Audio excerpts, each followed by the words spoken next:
ओम श्री सद्गुरुवे नमः। ओम नमो भगवते वासुदेवाय। अथेक 55वां अध्याय। कालय वन का भस्म होना। मुचुकुंद की कथा। श्री शुकदेव जी कहते हैं, प्रिय परीक्षित, जिस समय भगवान श्री कृष्ण मथुरा नगर के मुख्य द्वार से निकले, उस समय ऐसा मालूम पड़ा मानो पूर्व दिशा से चंद्रोदय हो रहा हो। उनका श्यामल शरीर अत्यंत ही दर्शनीय था। उस पर रेशमी पीतांबर की छटा निराली ही थी। वक्षस्थल पर स्वर्ण रेखा के रूप में श्रीवत्स चिन्ह शोभा पा रहा था और गले में कौस्तुभ मणि जगमगा रही थी। 4 भुजाएं थी जो लंबी लंबी और कुछ मोटी मोटी थी। हाल के खिले हुए कमल के समान कोमल और रत्नारे नेत्र थे। मुख कमल पर राशि राशि आनंद खेल रहा था। कपोलों की छटा निराली ही थी। मंद मंद मुस्कान देखने वालों का मन चुराए लेती थी। कानों में मकराकृत कुंडल झिलमिल झिलमिल झलक रहे थे। उन्हें देखकर कालयवन ने निश्चय किया कि यही पुरुष वासुदेव है, क्योंकि नारद जी ने जो लक्षण बतलाए थे, वक्षस्थल पर श्रीवत्स का चिन्ह, 4 भुजाएं, कमल के से नेत्र, गले में वनमाला और सुंदरता की सीमा, वे सब इसमें मिल रहे हैं। इसीलिए यह कोई दूसरा नहीं हो सकता। इस समय यह बिना किसी अस्त्र शस्त्र के पैदल ही इस ओर चला आ रहा है। इसीलिए मैं भी इसके साथ बिना अस्त्र शस्त्र के ही लड़ूंगा। ऐसा निश्चय करके जब कालयवन भगवान श्री कृष्ण की ओर दौड़ा, तब वे दूसरी ओर मुंह करके रणभूमि से भाग चले और उन योगी दुर्लभ प्रभु को पकड़ने के लिए कालयवन उनके पीछे पीछे दौड़ने लगा।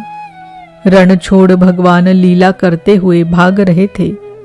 कालयवन पग पग पर यही समझता था कि अब पकड़ा तब पकड़ा। इस प्रकार भगवान उसे बहुत दूर एक पहाड़ की गुफा में ले गए। कालयवन पीछे से बार बार आक्षेप करता कि अरे भाई, तुम परम यशस्वी यदुवंश में पैदा हुए हो। तुम्हारा इस प्रकार युद्ध छोड़कर भागना उचित नहीं है। परंतु अभी उसके अशुभ निशेष नहीं हुए थे, इसीलिए वह भगवान को पाने में समर्थ न हो सका। उसके आक्षेप करते रहने पर भी भगवान उस पर्वत की गुफा में घुस गए। उनके पीछे कालयवन भी घुसा। वहां उसने एक दूसरे ही मनुष्य को सोते हुए देखा।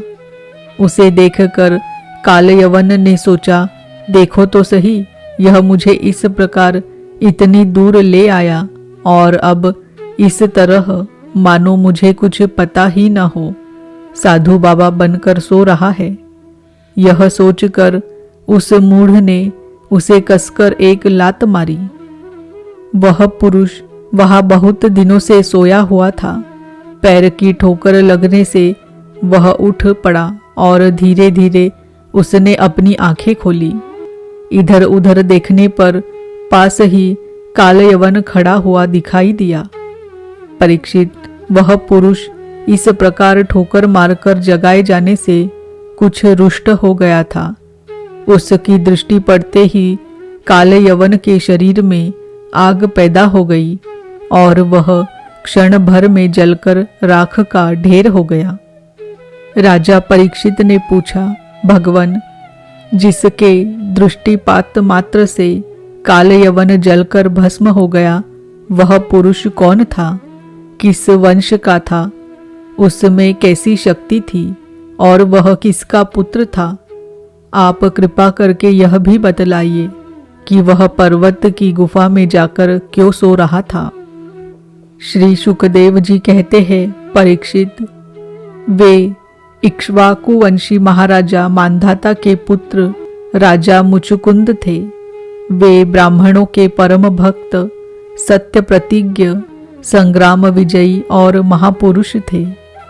एक बार इंद्रादि देवता असुरों से अत्यंत भयभीत हो गए।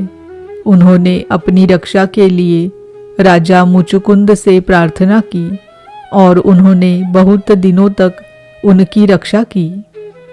जब बहुत दिनों के बाद देवताओं को सेनापति के रूप में स्वामी कार्तिकेय मिल गए, तब उन लोगों ने राजा मुचुकुंद से कहा, राजन, आपने हम लोगों की रक्षा के लिए बहुत श्रम और कष्ट उठाया है। अब आप विश्राम कीजिए। वीर शिरोमणि, आपने हमारी रक्षा के लिए मनुष्य लोक का अपना अकंटक राज्य छोड़ दिया और जीवन की अभिलाषाएं तथा भोगों का भी परित्याग कर दिया। अब आपके पुत्र, रानियां, बंधु बांधव और अमात्य मंत्री तथा आपके समय की प्रजा में से कोई नहीं रहा है। सब के सब काल के गाल में चले गए। काल समस्त बलवानों से भी बलवान है। वह स्वयं परम समर्थ, अविनाशी और भगवत स्वरूप है। जैसे ग्वाले पशुओं को अपने वश में रखते हैं, वैसे ही वह खेल खेल में सारी प्रजा को अपने अधीन रखता है। राजन, आपका कल्याण हो। आपकी जो इच्छा हो हमसे मांग लीजिए। हम कैवल्य मोक्ष के अतिरिक्त आपको सब कुछ दे सकते हैं, क्योंकि कैवल्य मोक्ष देने की सामर्थ्य तो केवल अविनाशी भगवान विष्णु में ही है। परम यशस्वी राजा मुचुकुंद ने देवताओं के इस प्रकार कहने पर उनकी वंदना की और बहुत थके होने के कारण निद्रा का ही वर मांगा तथा उनसे वर पाकर वे नींद से भरकर पर्वत की गुफा में जा सोए। उस समय देवताओं ने यह कह दिया था कि राजन, सोते समय यदि आपको कोई मूर्ख बीच में ही जगा देगा तो वह आपकी दृष्टि पड़ते ही उसी क्षण भस्म हो जाएगा। परीक्षित, जब कालयवन भस्म हो गया तब यदुवंश शिरोमणि भगवान श्री कृष्ण ने परम बुद्धिमान राजा मुचुकुंद को अपना दर्शन दिया। भगवान श्री कृष्ण का श्री विग्रह वर्षाकालीन मेघ के समान सावला था। रेशमी पीतांबर धारण किए हुए थे। वक्षस्थल पर श्रीवत्स और गले में कौस्तुभ मणि अपनी दिव्य ज्योति बिखेर रहे थे। 4 भुजाएं थी। वैजयंती माला अलग ही घुटनों तक लटक रही थी। मुख कमल अत्यंत सुंदर और प्रसन्नता से खिला हुआ था। कानों में मकराकृति कुंडल जगमगा रहे थे। होठों पर प्रेम भरी मुस्कुराहट थी और नेत्रों की चितवन अनुराग की वर्षा कर रही थी। अत्यंत दर्शनीय तरुण अवस्था और मतवाले सिंह के समान निर्भीक चाल। राजा मुचुकुंद यद्यपि बड़े बुद्धिमान और धीर पुरुष थे, फिर भी भगवान की यह दिव्य ज्योतिर्मयी मूर्ति देखकर कुछ चकित हो गए। उनके तेज से हतप्रतिभ हो सकपका गए। भगवान अपने तेज से दुर्धर्ष जान पड़ते थे। राजा ने तनिक शंकित होकर पूछा। राजा मुचुकुंद ने पूछा, आप कौन हैं? इस कांटों से भरे हुए घोर जंगल में आप कमल के समान कोमल चरणों से क्यों विचर रहे हैं? और इस पर्वत की गुफा में ही पधारने का क्या प्रयोजन था? क्या आप समस्त तेजस्वियों के मूर्तिमान तेज अथवा भगवान अग्निदेव तो नहीं है?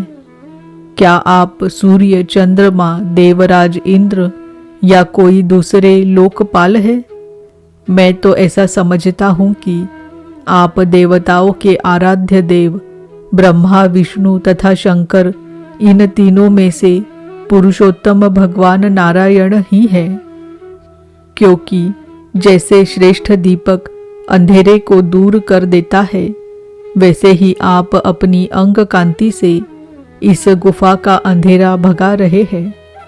पुरुष श्रेष्ठ, यदि आपको रुचे तो हमें अपना जन्म, कर्म और गोत्र बतलाइए, क्योंकि हम सच्चे हृदय से उसे सुनने के इच्छुक हैं। और पुरुषोत्तम, यदि आप हमारे बारे में पूछे तो हम इक्ष्वाकु वंशी क्षत्रिय है। मेरा नाम है मुचुकुंद और प्रभु, मैं युवनाश्वनंदन महाराज मांधाता का पुत्र हूँ। बहुत दिनों तक जागते रहने के कारण मैं थक गया था। निद्रा ने मेरी समस्त इंद्रियों की शक्ति छीन ली थी, उन्हें बेकाम कर दिया था। इसीलिए मैं इस निर्जन स्थान में निर्द्वंद्व सा सो रहा था। अभी अभी किसी ने मुझे जगा दिया। अवश्य उसके पापों ने ही उसे जलाकर भस्म कर दिया है। इसके बाद शत्रुओं के नाश करने वाले परम सुंदर आपने मुझे दर्शन दिया। महाभाग, आप समस्त प्राणियों के माननीय हैं। आपके परम दिव्य और असह्य तेज से मेरी शक्ति खो गई है। मैं आपको बहुत देर तक देख भी नहीं सकता। जब महाराज मुचुकुंद ने इस प्रकार कहा, तब समस्त प्राणियों के जीवनदाता भगवान श्री कृष्ण ने हंसते हुए मेघ ध्वनि के समान गंभीर वाणी से कहा। भगवान श्री कृष्ण ने कहा, प्रिय मुचुकुंद, मेरे हजारों जन्म, कर्म और नाम हैं। वे अनंत है, इसीलिए मैं भी उनकी गिनती करके नहीं बतला सकता। यह संभव है कि कोई पुरुष अपने अनेक जन्मों में पृथ्वी के छोटे छोटे धूल कणों की गिनती कर डाले, परंतु मेरे जन्म, गुण, कर्म और नामों को कोई भी किसी प्रकार नहीं गिन सकता। राजन, सनक सनंदन आदि परमर्षिगण मेरे त्रिकाल सिद्ध जन्म और कर्मों का वर्णन करते रहते हैं, परंतु कभी उनका पार नहीं पाते। प्रिय मुचुकुंद, ऐसा होने पर भी मैं अपने वर्तमान जन्म, कर्म और नामों का वर्णन करता हूँ। सुनो, पहले ब्रह्मा जी ने मुझसे धर्म की रक्षा और पृथ्वी के भार बने हुए असुरों का संहार करने के लिए प्रार्थना की थी। उन्हीं की प्रार्थना से मैंने यदुवंश में वसुदेव जी के यहाँ अवतार ग्रहण किया है। अब मैं वसुदेव जी का पुत्र हूँ, इसीलिए लोग मुझे वासुदेव कहते हैं। अब तक मैं कालनेमी असुर का, जो कंस के रूप में पैदा हुआ था, तथा प्रलंब आदि अनेकों साधुद्रोही असुरों का संहार कर चुका हूँ। राजन, यह कालयवन था, जो मेरी ही प्रेरणा से तुम्हारी तीक्ष्ण दृष्टि पड़ते ही भस्म हो गया। वही मैं तुम पर कृपा करने के लिए ही इस गुफा में आया हूँ। तुमने पहले मेरी बहुत आराधना की है और मैं हूँ भक्त वत्सल।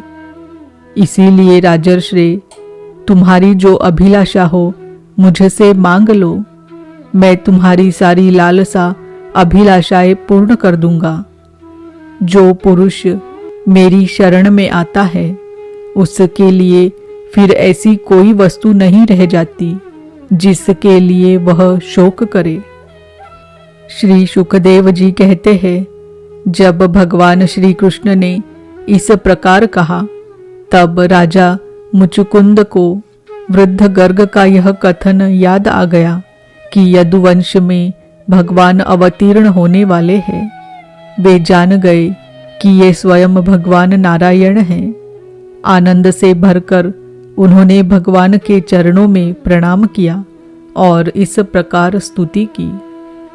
मुचुकुंद ने कहा, प्रभो, जगत के सभी प्राणी आपकी माया से अत्यंत मोहित हो रहे हैं। वे आपसे विमुख होकर अनर्थ में ही फंसे रहते हैं और आपका भजन नहीं करते। वे सुख के लिए घर गृहस्थी के उन झंझटों में फंस जाते हैं जो सारे दुखों के मूल स्रोत है। इस तरह स्त्री और पुरुष सभी ठगे जा रहे हैं। इस पाप रूप संसार से सर्वथा रहित प्रभो। यह भूमि अत्यंत पवित्र कर्म भूमि है। इसमें मनुष्य का जन्म होना अत्यंत दुर्लभ है। मनुष्य जीवन इतना पूर्ण है कि उसमें भजने के लिए कोई भी असुविधा नहीं है।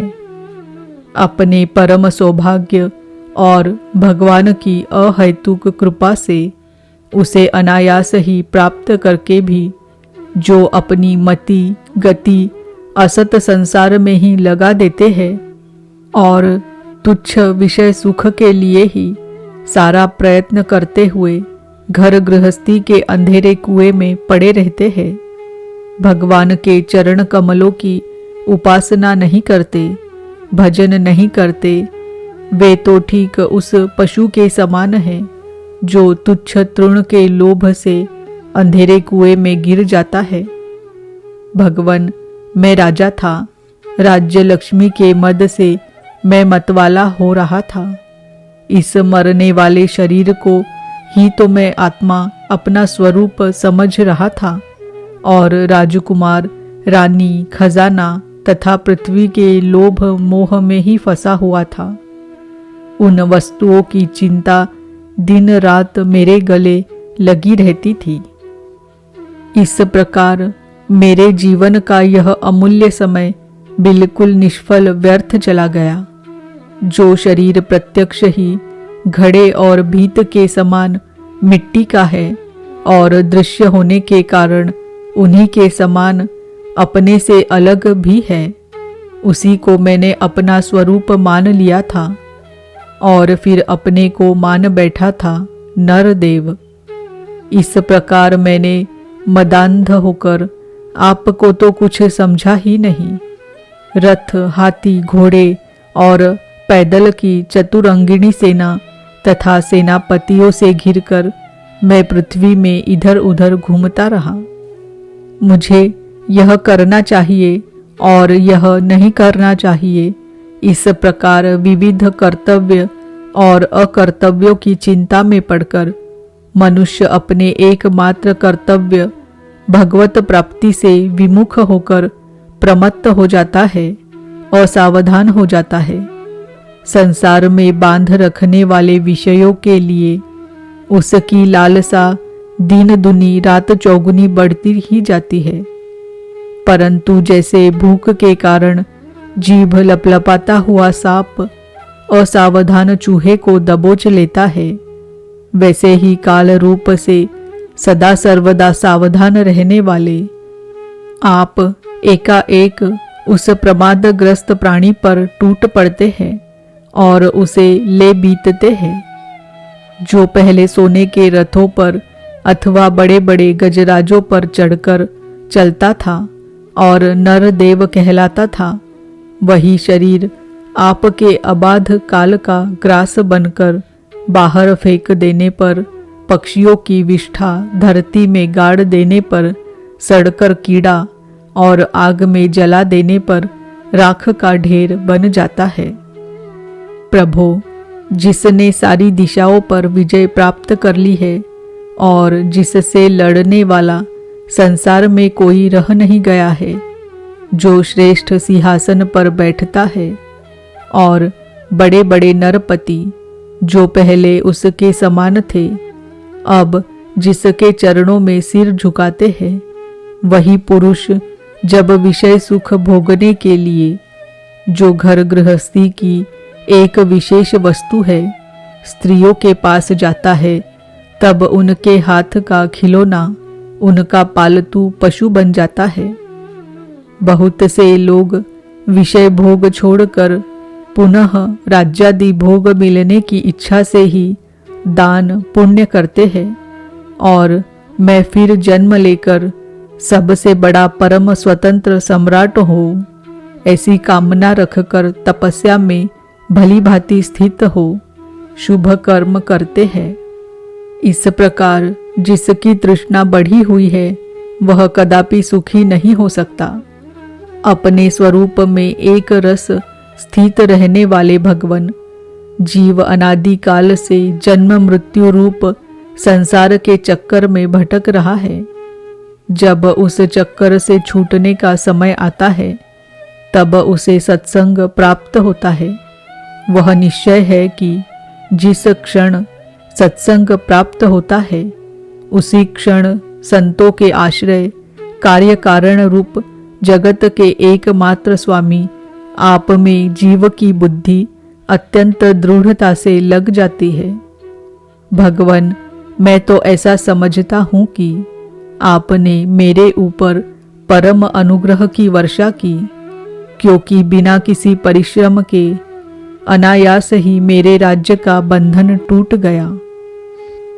साधु स्वभाव के चक्रवर्ती राजा भी जब अपना राज्य छोड़कर एकांत में भजन साधन करने के उद्देश्य से वन में जाना चाहते हैं तब उसके ममता के बंधन से मुक्त होने के लिए बड़े प्रेम से आपसे प्रार्थना किया करते हैं। अंतर्यामी प्रभु, आपसे क्या छिपा है? मैं आपके चरणों की सेवा के अतिरिक्त और कोई भी वर नहीं चाहता, क्योंकि जिनके पास किसी प्रकार का संग्रह परिग्रह नहीं है अथवा जो उसके अभिमान से रहित है, वे लोग भी केवल उसी के लिए प्रार्थना करते रहते हैं। भगवान, भला बताइए तो सही, मोक्ष देने वाले आपकी आराधना करके ऐसा कौन श्रेष्ठ पुरुष होगा जो अपने को बांधने वाले सांसारिक विषयों का वर मांगे? इसीलिए प्रभु, मैं सत्वगुण, रजोगुण और तमोगुण से संबंध रखने वाली समस्त कामनाओं को छोड़कर केवल माया के लेश मात्र संबंध से रहित गुणातीत एक अद्वितीय चित्त स्वरूप परम पुरुष आपकी शरण ग्रहण करता हूँ। भगवान, मैं अनादि काल से अपने कर्म फलों को भोगते भोगते अत्यंत आर्त हो रहा था। उनकी दुखद ज्वाला रात दिन मुझे जलाती रहती थी। मेरे 6 शत्रु अर्थात 5 इंद्रिय और 1 मन कभी शांत न होते थे। उनकी विषयों की प्यास बढ़ती ही जाती थी। कभी किसी प्रकार एक क्षण के लिए भी मुझे शांति न मिली। शरणदाता, अब मैं आपके भय, मृत्यु और शोक से रहित चरण कमलों की शरण में आया हूँ। सारे जगत के एकमात्र स्वामी परमात्मन, आप मुझे शरणागत की रक्षा कीजिए। भगवान श्री कृष्ण ने कहा, सार्वभौम महाराज, तुम्हारी मति, तुम्हारा निश्चय बड़ा ही पवित्र और ऊंची कोटि का है। यद्यपि मैंने तुम्हें बार बार वर देने का प्रलोभन दिया, फिर भी तुम्हारी बुद्धि कामनाओं के अधीन न हुई। मैंने तुम्हें जो वर देने का प्रलोभन दिया वह केवल तुम्हारी सावधानी की परीक्षा के लिए। मेरे जो अनन्य भक्त होते हैं उनकी बुद्धि कभी कामनाओं से इधर उधर नहीं भटकती। जो लोग मेरे भक्त नहीं होते वे चाहे प्राणायाम आदि के द्वारा अपने मन को वश में करने का कितना भी प्रयत्न क्यों न करे, उनकी वासनाएं क्षीण नहीं होती और राजन, उनका मन फिर से विषयों के लिए मचल पड़ता है। तुम अपने मन और सारे मनोभावों को मुझे समर्पित कर दो, मुझ में लगा दो और फिर स्वच्छंद रूप से पृथ्वी पर विचरण करो। मुझ में तुम्हारी विषय वासना शून्य निर्मल भक्ति सदा बनी रहेगी। तुमने क्षत्रिय धर्म का आचरण करते समय शिकार आदि के अवसरों पर बहुत से पशुओं का वध किया है। अब एकाग्र चित्त से मेरी उपासना करते हुए तपस्या के द्वारा उस पाप को धो डालो। राजन, अगले जन्म में तुम ब्राह्मण बनोगे और समस्त प्राणियों के सच्चे हितैषी परम सुहृद होंगे तथा फिर मुझ विशुद्ध विज्ञान घन परमात्मा को प्राप्त करोगे। इति श्रीमद्भागवते महापुराणे पारमहंस्यां संहितायां दशमस्कन्धे उत्तरार्धे मुचुकुन्दस्तुतिर्नामैकपञ्चाशत्तमोऽध्यायः। ॐ नमो भगवते वासुदेवाय। ॐ नमो भगवते वासुदेवाय। ॐ नमो भगवते वासुदेवाय।